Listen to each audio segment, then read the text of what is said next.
कधीच नाही चुकणार तुमचे फेवरेट टीव्ही शोज झी5 सोबत, तेही एकदम फ्री। वंस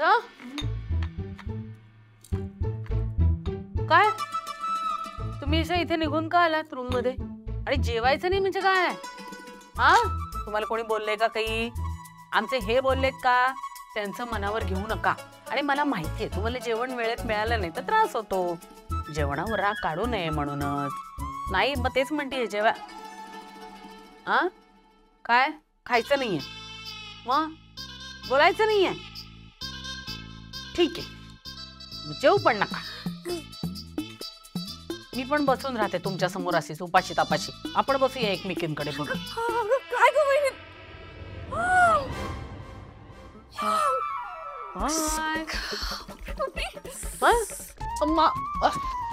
माफ करा स्वामीजी, माफ करा। माझ्या वहिनीमुळे ना मी चुकून बोलून गेले म्हणून माझं व्रत तुटलं।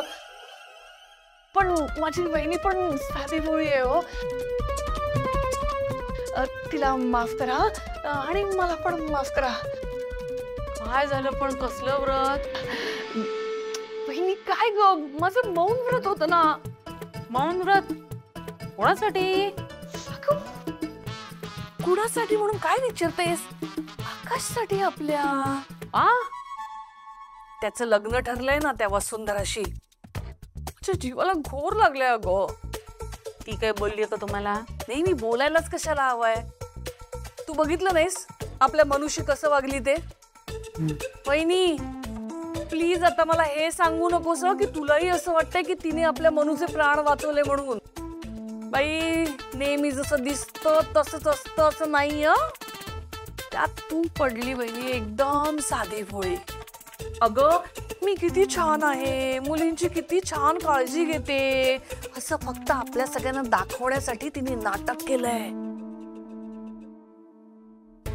वहिनी त्यात तिचा आधीचा नवरा गेलाय। कसा गेला, कधी गेला, कुठे गेला, कोणामुळे गेला, कोणाला ठाऊक। आजकालच्या मुलींचं काही सांगता येत नाही ग। बरं चल असं समजू की तिने हे सगळं नाही केलं, पण तरी मला एक गोष्ट सांग, आपल्या मुली त्या पडीक वाड्याकडे कशाला जातील? नाही का जीवावर बेतलं असतं ना ग। मला तरी ना असला तरी संकेत वाटतोय। आता हेच बघ ना, मी मौन व्रत घेतलं होतं ना आकाशसाठी, मोडलं। मौन व्रत असं मोडणं चांगली गोष्ट नसते, तरी हा कसला तरी वाईट संकेत वाटतोय ग। बहिणी खूप भीती वाटते मला। स्वामीजी आता तुम्हीच काहीतरी मार्ग दाखवा। मी काय म्हणते, तुम्ही स्वामीजींचीच आराधना करताय ना?